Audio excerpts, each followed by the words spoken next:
Chapter 1: Regain the Authority. The old-fashioned executive manager has a close relationship style, detailing, criticizing, judging, which will arouse the defensiveness and withdrawal of employees. They keep forcing employees to do things that people don't want, which is to turn employees into someone else. When employees are angry, they have lost their authority, and that is the cause of stress and unbalanced harmony, low efficiency. Managers are open, forgive, let go, don't get attached to the weaknesses of others. Encourage and find the strength of employees. Create conditions for that power to arise. That is, find them, not force them. Constantly looking for ways to match their talents with the assigned work. There may be employees who can't find a suitable job, which means you will find out that they are not suitable for your team.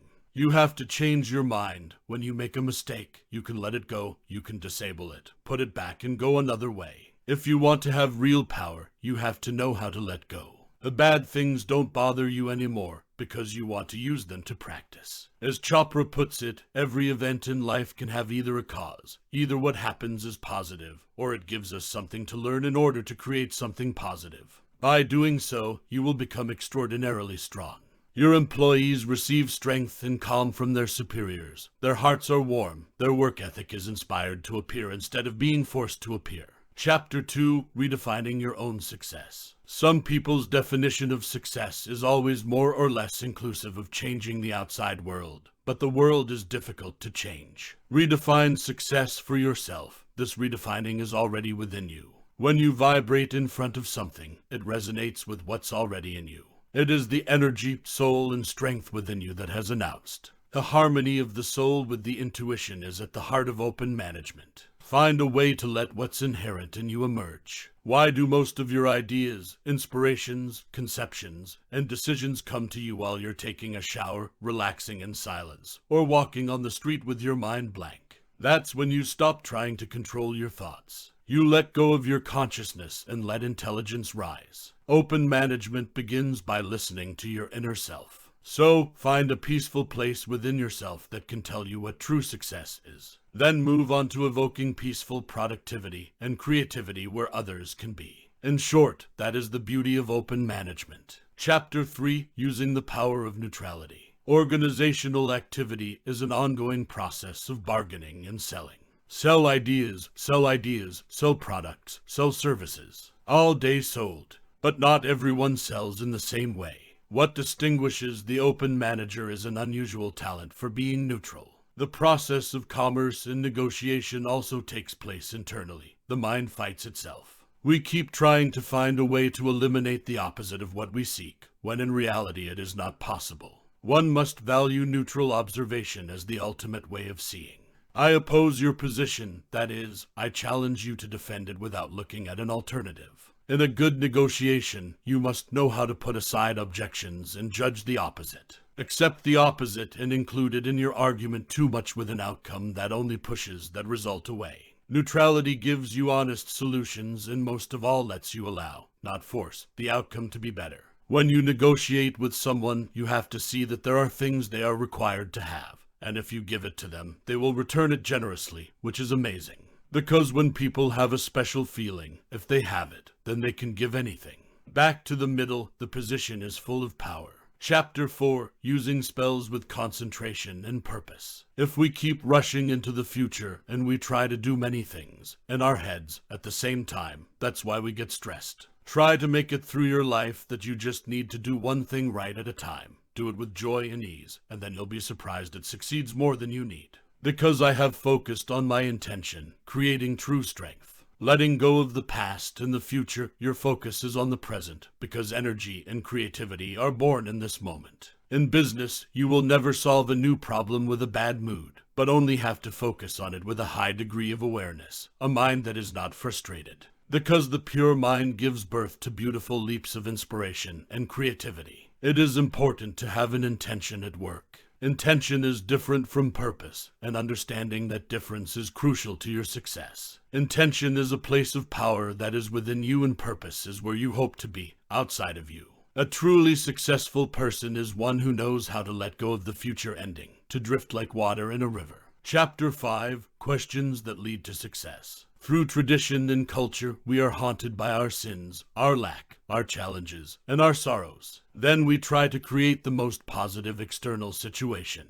But the positive solution is not outside, it is within us. To find it, we have to ask. Just ask questions, then listen. The ultimate question is, how can I contribute? Or, what can I give? Success comes from the questions you ask yourself. Most people go to work just to work hard.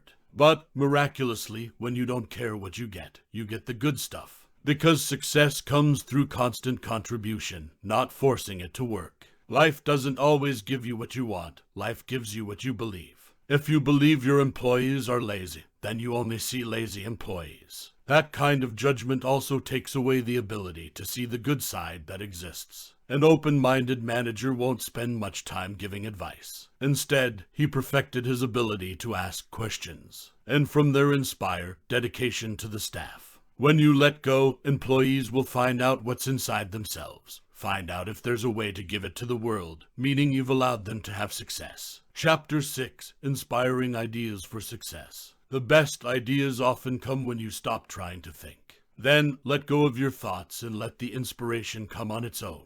It is a secret that always goes hand in hand with success. Relaxation is one way an open-minded manager uses it. The fundamental key to success is confidence in yourself. If you're still breathing, you're alive. And if you're alive, you've got potential. Open-minded managers always bring employees back to their own experience of success, remembering how they made a difference. They believe in their own abilities, and they will nurture that confidence as you desire. People often define success as being associated with wealth, admiration, and superiority. It is success when we seek it by taking something from the outside, determining that it is never enough for satisfaction. In the open understanding of success, one must take into account one's own inner peace and happiness. Success is simply an evolving process. Like a flower when it opens to the sun, you are in that moment. Progress, evolution, and progress. That's the satisfaction you get right now, here.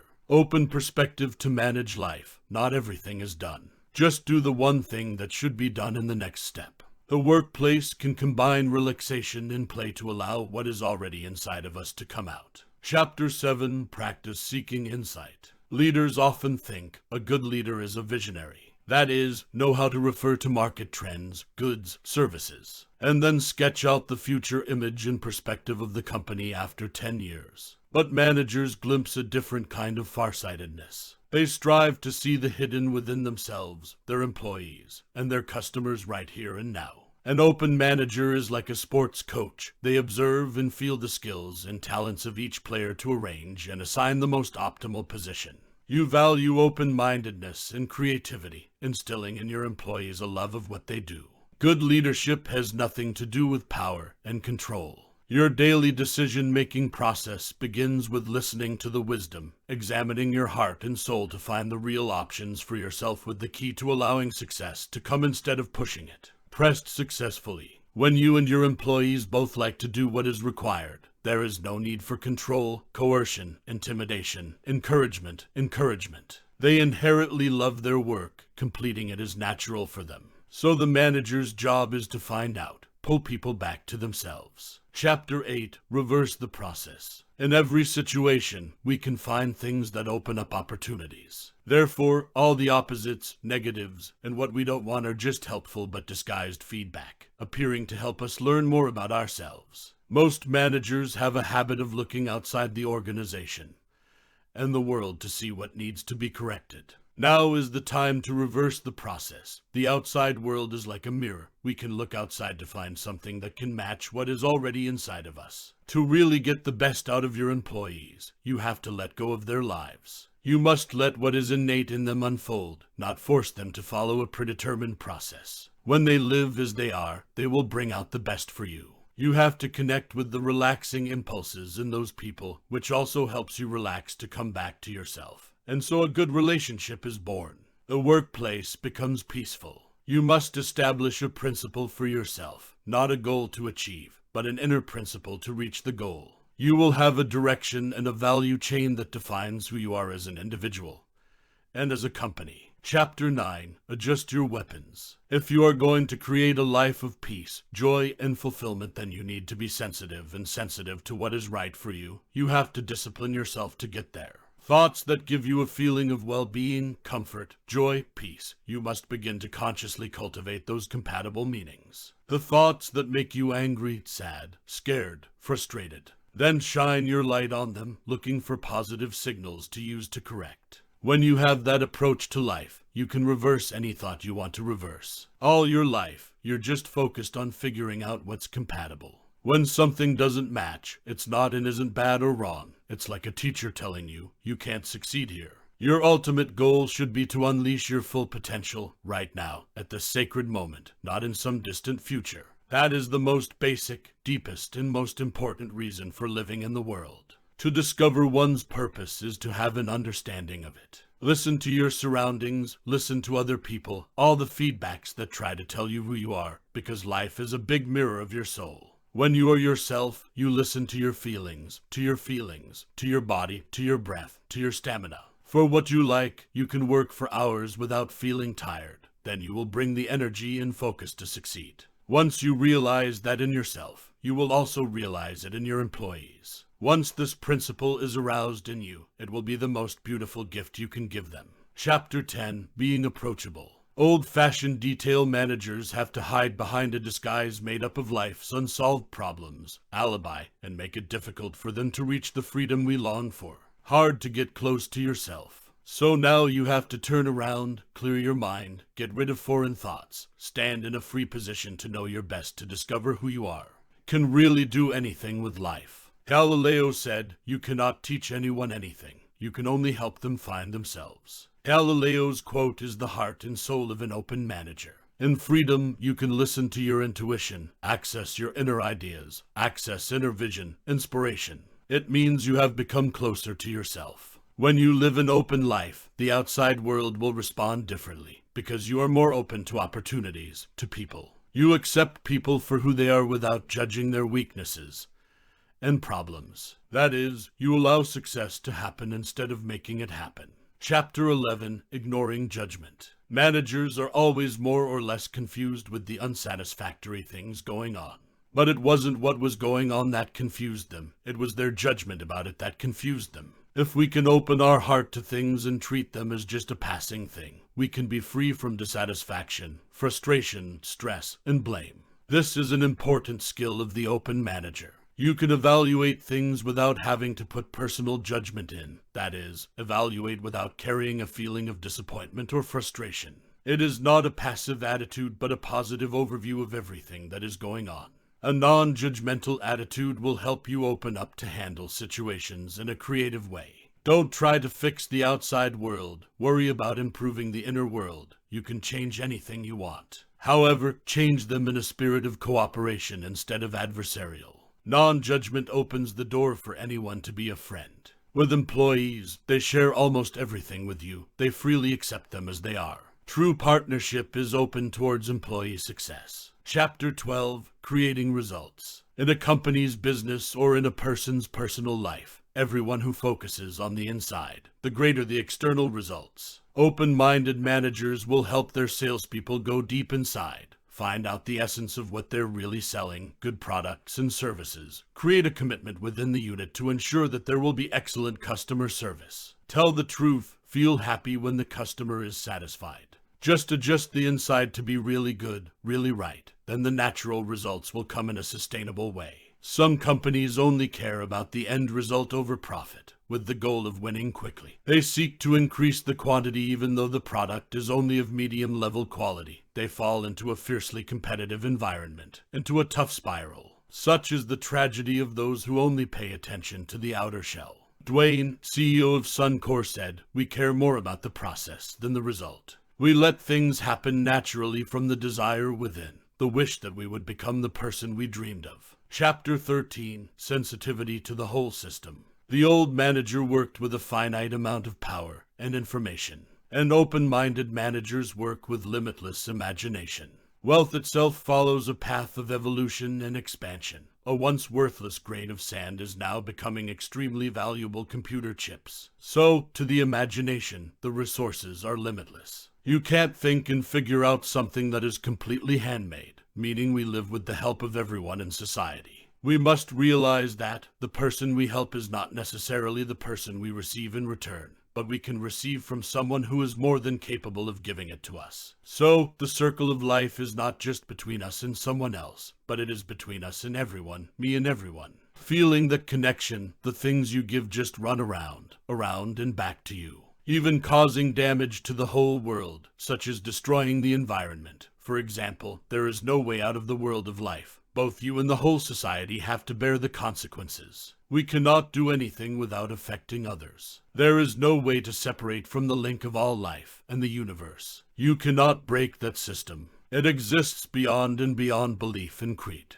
You don't have to try to believe it, just like you don't have to believe in electricity, because you already know how powerful it is. The same goes for the principle of non-stop giving. You must know it works. You can continue to contribute to the great good of the organization and keep your career moving forward. Chapter 14. Going deeper into your wish. Open-minded managers need to go deeper, need to find out if there is something hidden under the aspirations of their co-workers, so that you know more about how you can help them see the source of that desire. Wanting means not having, like wallowing in a mixture of hope and fear. With your cue, they can reshape their approach to what they want. You will help them internalize and realize their own purpose according to each work they contribute. You can show them how to live the life they've always dreamed of right now with your full help. Incubating the goal of becoming a rich person, now they have to cherish the intention of how to become a good person. Wanting to be famous, now they have to make a wish to be different to get people's attention. Realize the dream, that is, really live with the intention. Wish from today by giving it away. Chapter 15. We are living in 3 worlds. The spiritual world is the world of your original nature, which is the best you have, your highest me, your limitless potential. A world of the mind is the world of choice. Mind is the world of the ego, defining you and letting you come into your own experience. The physical world is the world of action. The material world is nothing more than arranged fate. Concepts in the spiritual world and creativity in the mental world open and create what manifests in the physical world. So, when something happened in the physical world, it couldn't be controlled anymore. The physical world is just the end product. We spend most of our lives focusing on the physical world. But by the time we see concrete manifestations, it is too late to change. Because real change happens within us. You must focus on the spirit as well as the intellect, which is the only area in which free will and free choice can be exercised. Understand that you cannot change the result without changing the components that make up the result, which are within you. If you're really making a difference, focus on your inner system, because that's where the power lies. Don't pay attention to what's happening in the world. All of that is just a reflection of what you're thinking. Chapter 16. The manager is open-minded as a coach. The manager loosely trains his people to become more in tune with their own inner inclinations. First, you can help your team by clarifying the concept of coaching. Coaching is not direction, management, nor psychotherapy, nor is it just advice. The first and most important thing about coaching is to find out where their heart is. How is their way of thinking? How do they see things? Only then will you behave and think like them in the communication process. From there, you see what they want to achieve, what they are trying to do, and how they perceive the situation. You listen, ask a lot to let them talk. Relax and have a conversation. The goal of coaching is to get what they want as quickly as possible, not what the coach wants. Help them know how to find joy in what they are doing. Their poor behavior has always been accompanied by anxiety and stress, so the less stressed you make them, the better they get. So, coaching is about letting go, learning, listening, and talking to solve any problem.